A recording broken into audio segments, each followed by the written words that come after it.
It has been a while since we have done a multi-topic video, but guess what, pal?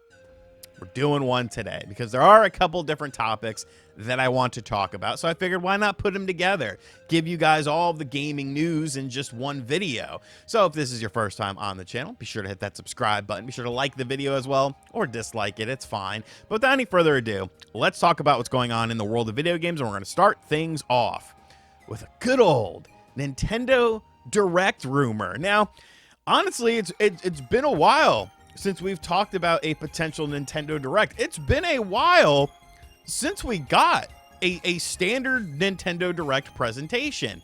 And it seems like the rumor mill is heating up, and allegedly there's going to be a Nintendo Direct as soon as next week. Now, this is stemming, of course, from the fact that there is an upcoming investors meeting for Nintendo. And at these investors meetings, of course, the investors, the people there, will ask questions about what Nintendo is doing. Now, Nintendo can just stroll in there and be like, hey, April 2nd, you get a look at the Nintendo Switch 2. But that's a little bit of a ways away, especially considering the fact that Nintendo did not have the greatest year in terms of hardware sales or software sales or things like that, especially comparative to years past. Now, the end of the fiscal year is, of course, on March 31st, so you kind of got to have a little bit of excitement leading into that. And while the Nintendo Switch 2 is indeed excitement, it happens after March 31st. So what do you kind of do in the meantime? Well, you could do a standard Nintendo Direct, and that's sort of where the line of thinking is, that Nintendo would essentially do one the day before, or maybe even the day of the investors meeting, to kind of get ahead of that and talk about Nintendo Switch 1 games. Now, yes, that would kind of take some of the sizzle off of the steak, because, you know, are people really super interested in Nintendo Switch 1 games? Not as much as Nintendo Switch 2, but you gotta remember, the system does have backwards compatibility, and there's a litany of games that have allegedly been in development for the Nintendo Switch 1 that we never seen. Of course, games like Kirby Planet Robobot, which was talked about by Nate the Hate as getting a port from the 3DS to the Nintendo Switch, and I think that's very interesting when you kind of look at the parallels between how Nintendo handled the phasing out of the 3DS when the Switch was already on the market.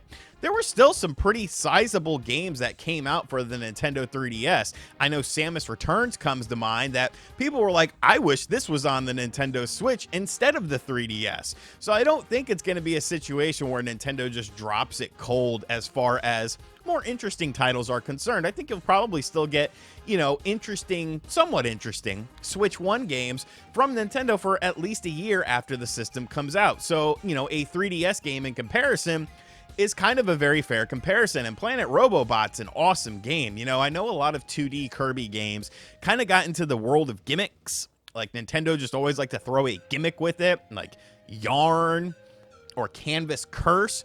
But Planet Robobot was a super fun game, and that's actually something I would replay on the Nintendo Switch with more enhanced graphics, more so than Country Returns HD. I still hate that game. Of course, it has been long-standing rumors about a Fire Emblem remake, potentially from the GameCube era, potentially from the Super Famicom era. That's something that's been talked about for a long time. Fire Emblem is a somewhat popular franchise. I would like to see a more traditional style Fire Emblem game. You know, I did like Engage for what it was, but, you know, remaking, you know, something that maybe never got a translation or whatever, like, I think that would be really cool. Or, of course, bringing back the GameCube classic game. And then you still have stuff like potentially Wind Waker, Twilight Princess, Metroid Prime 2, and Metroid Prime 3. Like, if you think about it, if those 6 games were the only games from Nintendo, that's pretty stacked. And I understand, you know, they would probably throw in like one new game with it, couple it with some third-party entries, but that's a pretty stacked lineup. And yes, it's mostly older games, so your mileage is going to vary on how interested you would be with these titles. But these are titles that have long been in demand by Nintendo fans. And then you also put Xenoblade Chronicles X in on top of that. That game will come out in March. So if you do a direct next week, you know, you're getting out ahead of everything. You show off some Skell gameplay, maybe let people know that it takes about 40 or so hours to actually get a Skell in the game, because you're not just going to hop straight into the Skell combat. I feel like a lot of people don't realize that, and they're kind of in for a bit of a rude awakening. But it does seem like something may happen. And you know what? I hope it does happen next week. I like how video game news has been happening so far in 2025.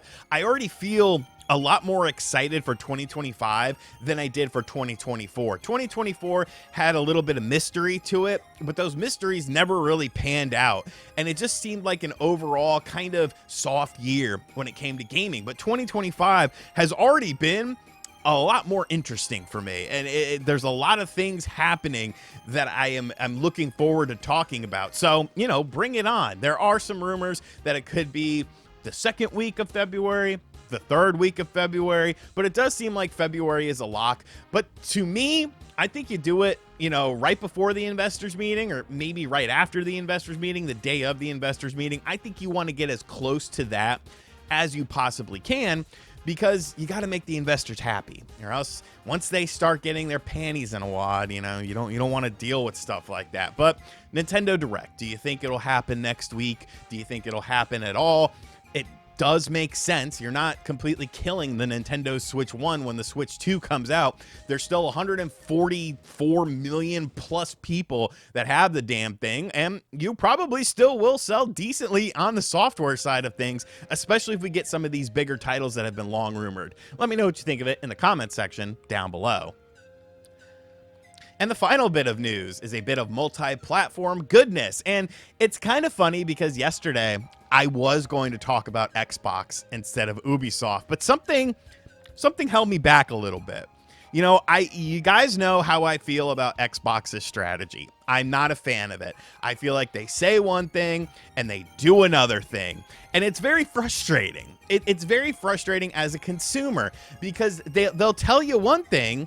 Oh, only 4 games are going to other platforms, but now more and more games are going to these platforms. So what the hell changed? And it's not like this is changing, you know, over the course of years.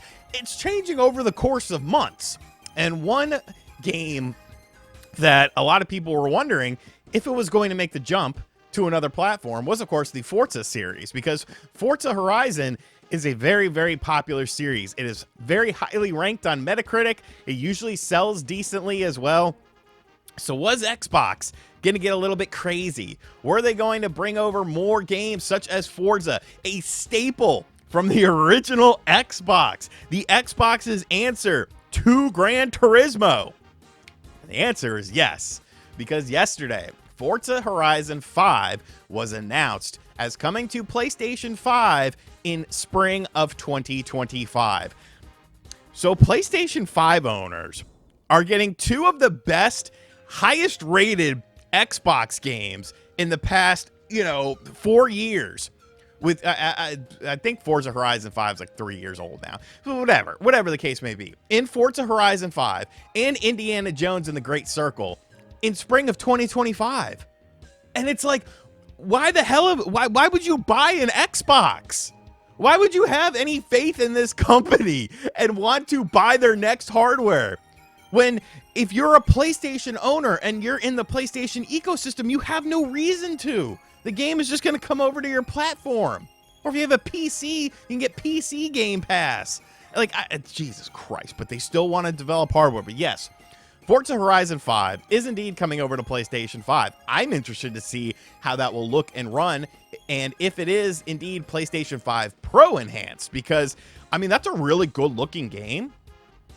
It's a game that I definitely had a lot of fun with. I kind of liked Forza Horizon 4 a little bit more than 5. I like the map a little bit better, but Horizon 5 is a super fun game. There's like over 900 cars in the game, tons of customization. There's going to be cross-platform play with both PC and Xbox gamers, but PlayStation is once again getting another Xbox title. Not a small one, a cornerstone franchise of the Xbox brand. But here's where things get very interesting, and it comes down to who is doing the port of Forza Horizon 5 over to the PlayStation 5. And that is a company called Panic Button. Now, if you've been around the video game scene for quite a while, Panic Button should sound familiar because they were one of the best port machines, not for the PlayStation brand, but for the Nintendo Switch, bringing over games like Doom 2016 to the platform with really an amazing representation of that game. So because of that, now a lot of people are anticipating that Forza Horizon 5 isn't just going to PlayStation 5, but it's also going to the Nintendo Switch 2.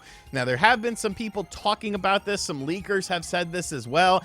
I'm not sure what they're exactly basing it on, but just going by the eye test with this, the fact that Panic Button is the one handling this port, I think that does lend credence to the fact that, yeah, I do think that this will end up on the Nintendo Switch 2, especially because Panic Button knows their way around Nintendo hardware.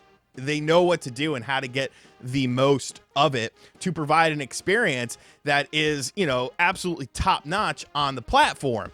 And a game like Forza Horizon 5, like, bro, there's not a lot of realistic-ish racing games.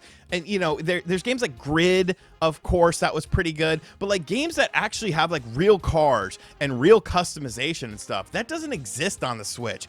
I honestly think that if they did Forza Horizon 5 and like Forza, you know, the latest Forza game on the Switch 2, I think that would fill a very big market. Granted, it's not going to make a Nintendo fan go out there and buy an Xbox, but at least Xbox will make some money on having this game on another platform. I think Xbox is essentially burning to the ground when it comes to the console side of things. I honestly just think that they should go as a third-party publisher now. Like, that seems to be the move that they want to make. I get why you want to have your own console for things like Game Pass, but console sales are down another 30% year over year. Like, you're not selling consoles right now. Nobody's buying an Xbox console because everything is an Xbox. And if my PlayStation 5 is an Xbox and my Nintendo Switch 2 is an Xbox, well, why do I need an Xbox? I don't know. You know, there are people that do enjoy Game Pass. I love Game Pass, you know, but I also already own an Xbox. If I didn't already own an Xbox, I probably would not see the value in buying one right now, especially considering, you know, I've had people reach out to me and say, hey, you know, I got into the Xbox ecosystem at the worst time, that they recently bought a Series X, which within the past like year or two. And I'm like, I mean, he kind of did, you know, you kind of did. So Forza Horizon 5 coming over to PlayStation 5, potentially Nintendo Switch 2 as well. And I think Master Chief Collection gets announced next, folks. I think Master Chief Collection gets announced next, and I have been practicing. We have been playing Master Chief Collection, myself, Spawnwave, MVG, and Nate the Hate, and we are getting ready. And when that Nintendo Switch 2 version drops, I'm going to make little kids cry and question their life. But it's a good thing, because the world is not fair. And the sooner you realize that, the sooner and better off you will be. What do you think about Forza Horizon? Forza! Freaking Forza going over to place. This would be like Gran Turismo showing up on the Nintendo Switch 2. It's crazy to me. And it's crazy how everyone's just like, oh, well, that makes sense. This is, it's like, what? This is nuts. Let me know what you think of it in the comments section down below. And as always, guys, thank you for checking out this video. Had a lot of things to say. I probably could have made this 2 individual videos, but I just felt like, you know, putting it all together and putting it out before Newswave. Suck it, John. Suck it.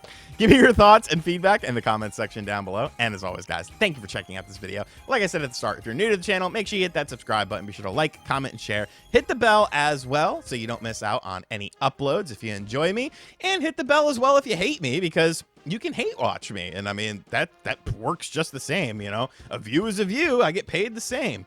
And as always, I'll catch you guys on the next video. Later.